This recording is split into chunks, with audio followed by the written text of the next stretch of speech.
Good morning students. प्रज्ञा विद्यालय की online classes में आपका स्वागत है।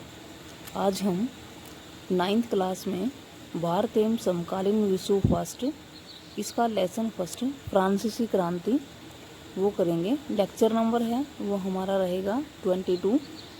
पिछले लेक्चर्स में भी हम इसी लेसन को डिस्कस करते आ रहे हैं। जैसे पिछले लेक्चर में हमने किया था कि क्या क्रांति जो फ्रांसीसी क्रांति है उसमें महिलाओं की भूमिका है वो क्या थी, कि महिलाओं ने भी अपने राजनीतिक क्लब बनाने शुरू कर दिए थे असमान अधिकारों की मांग करने के लिए। उसी के साथ साथ आज है वो हम करेंगे दास प्रथा का उन्मूलन। उन्मूलन होता है समाप्ति, कि फ्रांस में जो दास प्रथा का जो उन्मूलन था वो कब हुआ। फ्रांसीसी उपनिवेशों में दास प्रथा का उन्मूलन जैकोबिन सरकार के क्रांतिकारी सामाजिक सुधारों में से एक था, कि जो जैकोबिन सरकार थी उसके जो भी समाज सुधारक कार्य थे उनमें एक जो काम था जैकोबिन सरकार का वो था दास प्रथा का उन्मूलन। कि जैकोबिन सरकार ने समाज को सुधारने के लिए कई कार्य किए थे और उन कार्यों में एक जो मेन कार्य था वो कौन सा था, दास प्रथा का उन्मूलन। फ्रांसीसी उपनिवेशों से दास प्रथा का उन्मूलन। उपनिवेश कौन से थे जिनके ऊपर दूसरे देश का दबदबा था? कैरिबियाई उपनिवेश कौन कौन से थे? मार्टिनिक, गोडेलोप और सैन डोमिंगो। तम्बाकू, नील, चीनी एवं कॉफ़ी जैसी वस्तुओं के महत्वपूर्ण आपूर्तिकर्ता थे। कि जो मार्टिनिक है, गोडेलोप है, सैन डोमिंगो है, ये तंबाकू, नील, चीनी एवं कॉफ़ी जैसी वस्तुओं के महत्वपूर्ण आपूर्तिकर्ता थे। किन वस्तुओं की आपूर्ति रखते थे? अपरिचित एवं दूर देश जाने और काम करने के प्रति यूरोपियों की अनिच्छा का मतलब था बागानों में श्रम की कमी। कि अपरिचित एवं दूर देश जाने के लिए और काम के प्रति जो अगर अनिच्छा व्यक्त की जाती थी तो इसका अर्थ था कि बागानों में श्रम की कमी है। श्रम यानी कि मजदूरों की कमी थी और इस कमी को यूरोप, अफ्रीका एवं अमेरिका के बीच त्रिकोणीय दास व्यापार द्वारा पूरा किया गया। कि यूरोप के बागानों में श्रमिक यानी कि काम करने वाले जो लोग हैं उनकी कमी थी और इस कमी को कैसे पूरा किया गया? यूरोप, अफ्रीका एवं अमेरिका के बीच त्रिकोणीय दास व्यापार के द्वारा। त्रिकोणीय यानी कि तीनों देशों के साथ, जैसे कि इस तरह ये यूरोप, अफ्रीका, अमेरिका तीनों देशों का आपस में व्यापार होता था, तो इस व्यापार को क्या कहा गया? त्रिकोणीय व्यापार, दास व्यापार होता था। दास व्यापार 17वीं शताब्दी में पूरा हुआ। फ्रांसीसी सौदागर अफ्रीका तट पर जहाज ले जाते थे। सौदागर होता है व्यापारी। फ्रांसीसी इनकी जो फ्रांस के व्यापारी थे वे अफ्रीका के तट पर जहाज को लेके जाते थे और जहाँ वे स्थानीय सौदागरों से दास खरीदते थे। स्थानीय सौदागर, स्थानीय कौन से हुए? अफ्रीका के तट पर लेके जाते थे। तो स्थानीय सौदागर कौन से हुए? जो अफ्रीका के सौदागर थे वो। कि फ्रांस के जो सौदागर हैं अफ्रीका तट पर जहाज को लेके जाते थे और वे स्थानीय सौदागरों यानी कि अफ्रीका के सौदागरों से दास खरीदते थे। दासों को दागकर या हथकड़ियाँ पहनाकर समुद्री जहाज़ों में ठूंस दिया जाता था। कि जो फ्रांस के जो सौदागर थे वे अफ्रीका से दासों को लेके आते थे, वहाँ उन्हें बागान मालिकों को बेच दिया जाता था और फ्रांस में लाके जो बागान मालिक थे उनको बेच दिया जाता था, क्योंकि बागानों में श्रम की, मजदूरों की कमी थी। दास प्रथा के बल पर ही यूरोपीय बाजारों में चीनी, कॉफ़ी एवं नील की बढ़ती मांग को पूरा करना संभव हुआ। 18वीं सदी में दास प्रथा की फ्रांस में अधिक निंदा नहीं हुई। नेशनल असेंबली में लंबी बहस हुई कि व्यक्ति के मूलभूत अधिकार उपनिवेशों में रहने वाली प्रजा सहित समस्त फ्रांसीसी प्रजा को दिए जाएं या फिर नहीं दिए जाएं। यानी कि जो 18वीं सदी है उसमें दास प्रथा की अधिक निंदा नहीं हुई और जो नेशनल असेंबली है उसमें इस बात को उठाया गया कि क्या उपनिवेशों में जो मूलभूत अधिकार हैं, व्यक्ति के जो भी मूलभूत अधिकार हैं, वे जो प्रजा फ्रांस में रह रही है वो और जो उपनिवेशों में रहने वाली प्रजा है वो क्या सभी को दिए जाएं। परंतु दास व्यापार करने वाले व्यापारियों के भय से नेशनल असेंबली में कोई कानून पारित नहीं किया गया। लेकिन दास व्यापार करने वाले जो व्यापारी थे उनके भय से नेशनल असेंबली ने अधिकारों के बारे में किसी भी प्रकार का कानून पारित नहीं किया। नहीं तो वो क्या चाहते थे, व्यक्ति के मूलभूत अधिकारों का बंटवारा, कि वो ये चाहते थे कि उपनिवेशों में रहने वाली प्रजा है उसको भी अधिकार दिए जाएं और फ्रांस की प्रजा है उसको भी अधिकार दिए जाएं। लेकिन नेशनल असेंबली ने जो व्यापारी थे, दास व्यापार करने वाले जो व्यापारी थे, इनके भय से कोई भी कानून है उसको पारित नहीं किया। अंततः सन 1794 के कन्वेंशन ने फ्रांसीसी उपनिवेशों में सभी दासों की मुक्ति का कानून पारित कर दिया। बाद में 1794 में कन्वेंशन कौन थी, जो नई संविधानिक जो नई असेंबली बनाई गई थी, नए संविधान की जो असेंबली बनाई गई थी उसका क्या नाम था, कन्वेंशन। तो 1794 में जो कन्वेंशन थी उसने फ्रांसीसी उपनिवेशों के दासों की मुक्ति के लिए कानून पारित कर दिया। परंतु यह कानून एक छोटी अवधि तक ही लागू रहा। जो दासों की मुक्ति का कानून था वो थोड़े समय के लिए ही लागू रहा। 10 वर्ष बाद नेपोलियन ने दास प्रथा फिर से शुरू कर दी। कितने साल, इनकी 10 साल तक ये कानून लागू रहा।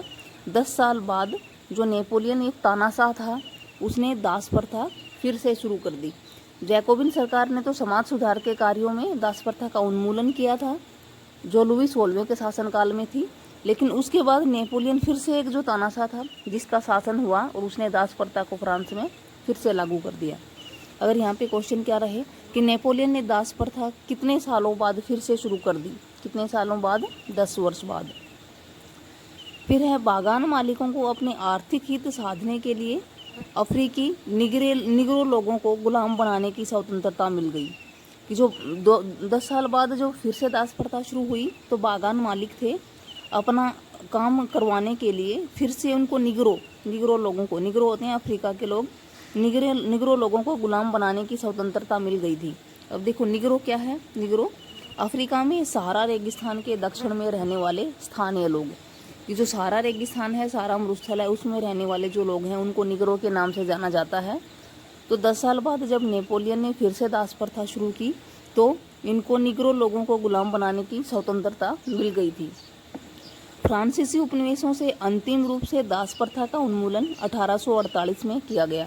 जो फ्रांसीसी उपनिवेश थे उनमें पूरी तरह से दास प्रथा का उन्मूलन, दास प्रथा की समाप्ति कब हुई, सन 1848 में। यहाँ पे भी हमारा क्वेश्चन क्या रहेगा कि फ्रांस से दास प्रथा का उन्मूलन कब हुआ या फ्रांस से दास प्रथा की समाप्ति कब हुई, सन 1848 में। उसके बाद है क्रांति और रोजाना की जिंदगी। कि जो फ्रांसीसी क्रांति है उसके बाद जो रोजाना की ज़िंदगी है वो कैसी हो गई थी। सन 1789 के बाद, क्योंकि 1789 में क्रांति शुरू हो गई थी, तो 1789 के बाद फ्रांस के पुरुषों, महिलाओं और बच्चों के जीवन में अनेक परिवर्तन आए। कि लंबे समय तक फ्रांस में क्रांति चली अधिकारों की मांग के लिए भी, तो उसके बाद फ्रांसीसी क्रांति के बाद फ्रांस के पुरुषों, महिलाओं और बच्चों के जीवन में अनेक परिवर्तन आए। क्रांतिकारी सरकारों ने कानून बनाकर समानता और स्वतंत्रता के आदर्शों को जीवन में उतारने का प्रयास किया। कि सभी लोगों को समानता और स्वतंत्रता के आदर्शों को जीवन में उतारने का प्रयास किया। क्रांति के समाप्त होने के बाद जो सबसे महत्वपूर्ण कानून था जो अस्तित्व में आया वह कौन सा था, सेंसरशिप की समाप्ति। कि फ्रांसीसी क्रांति के बाद सबसे महत्वपूर्ण कानून कौन सा था, सेंसरशिप की समाप्ति।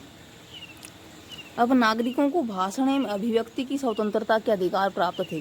कि फ्रांसीसी क्रांति समाप्त होने के बाद नागरिकों को अपने विचार प्रकट करने, भाषण देने की जो स्वतंत्रता है वो प्राप्त हो गई थी। नाटक, संगीत एवं उत्सवों में असंख्य लोग जाने लगे थे। कि अब उनको किसी भी नाटक में, किसी भी संगीत में, किसी भी त्योहारों में जाने की छूट प्राप्त हो गई थी। प्रेस की स्वतंत्रता भी प्राप्त हो गई थी। अखबारों, पुस्तकों और छपी हुई तस्वीरों की बाढ़ सी आ गई थी। प्रेस यानी कि जो मीडिया है उसको भी स्वतंत्रता मिल गई थी। वो अखबारों, पुस्तकों और छपी हुई तस्वीरों के माध्यम से अपने जो विचार हैं उनको प्रकाशित करते थे। कि क्रांति के बाद क्या क्या परिवर्तन आए, महत्वपूर्ण कानून कौन सा था, सेंसरशिप की समाप्ति हो गई थी। नागरिकों को भाषण और अभिव्यक्ति यानी कि अपने विचार प्रकट करने के अधिकार प्राप्त हो गए थे। नाटक, संगीत एवं उत्सवों में असंख्य लोग जाने लगे थे। प्रेस की स्वतंत्रता भी प्राप्त हो गई थी। अखबारों, पुस्तकों और छपी हुई तस्वीरों की बाढ़ से आ गई थी।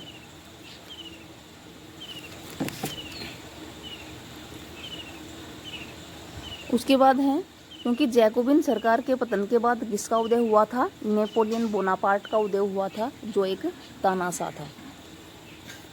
1804 में नेपोलियन बोनापार्ट ने खुद को फ्रांस का सम्राट घोषित कर दिया।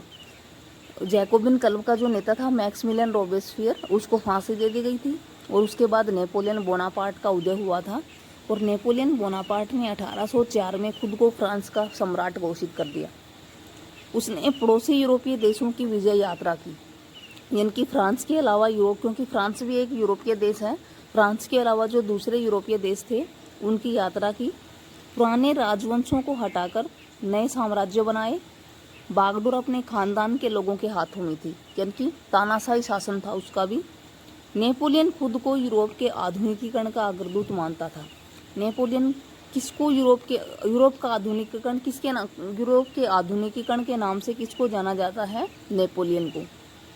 उसने निजी संपत्ति की सुरक्षा के कानून बनाए और दशमलव पद्धति पर आधारित नापतोल की समान प्रणाली चलाई। यानी कि यहाँ पर अगर हम ये कहें कि दशमलव पद्धति पर आधारित नापतोल की समान प्रणाली किसने चलाई थी? नेपोलियन बोनापार्ट ने। फिर शुरू में बहुत सारे लोगों को नेपोलियन मुक्तिदाता लगता था।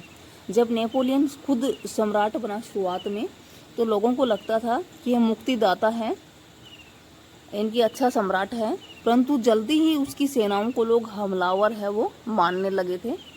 आखिरकार 1815 में वाटरलू में उसकी हार हुई। इनकी नेपोलियन की हार कब और कहाँ हुई? नेपोलियन की हार 1815 में वाटरलू में हुई थी। स्वतंत्रता और जनवादी अधिकारों के विचार फ्रांसीसी क्रांति की सबसे महत्वपूर्ण विरासत थे। यानी कि फ्रांसीसी क्रांति अपने पीछे क्या विरासत छोड़ के गई थी? स्वतंत्रता छोड़ के गई थी, क्योंकि फ्रांसीसी क्रांति के दौरान किसी भी प्रकार की कोई स्वतंत्रता नहीं थी और फ्रांसीसी क्रांति समाप्त होने के बाद भाषण की स्वतंत्रता, अपने विचारों को प्रकट करने की स्वतंत्रता, प्रेस की स्वतंत्रता, तो इस तरह की जो आज़ादी है वो लोगों को मिल गई थी। तो फ्रांसीसी क्रांति अपने पीछे क्या विरासत छोड़ के गई? स्वतंत्रता व जनवादी अधिकारों के विचार फ्रांसीसी क्रांति की सबसे महत्वपूर्ण विरासत थे। ये विचार 19वीं सदी में फ्रांस से निकलकर बाकी यूरोप में फैले, यानी कि इस तरह की जो विरासत थी, इस तरह के जो विचार थे वो पूरे यूरोप में फैल गए थे। टीपू सुल्तान और राजा राम मोहन राय क्रांतिकारी फ्रांस में उपजे विचारों से प्रेरणा लेने वाले जो ठोस उदाहरण हैं कि जो टीपू सुल्तान है और राजा राम मोहन राय हैं, उन्होंने फ्रांस की क्रांति से प्रेरणा ली थी। फ्रांस की क्रांति में उपजे जो विचार हैं उनसे प्रेरणा ली थी। वे फ्रांसीसी क्रांति से प्रेरणा लेने वाले दो महत्वपूर्ण विचारक हैं। Thank you students. आज हमने क्या किया कि फ्रांस से दास प्रथा का उन्मूलन है वो कब हुआ, कैसे हुआ, कब हुआ? 1848 में। और जो फ्रांस का सम्राट था जैकोबिन सरकार के बाद कौन बना था? नेपोलियन बोनापार्ट, जो एक तानाशाह था। लोगों ने उसको मुक्तिदाता समझा था, लेकिन वो भी एक तानाशाही शासक था और धीरे धीरे ही लोगों को समझ में आने लगा था कि उसकी जो सेना है वो भी हमलावर है। लेकिन 1815 में वाटरलू में उसकी हार हो गई थी। इसी के साथ ही जो फ्रांस है उसमें स्वतंत्र और जनवादी जो अधिकार हैं वो लोगों को प्राप्त हो गए थे। फ्रांसीसी क्रांति है उसकी समाप्ति हो गई थी और इसी के साथ ही जो हमारा जो लेसन है फ्रांसीसी क्रांति वो भी समाप्त हो गया है। आपका जो होमवर्क है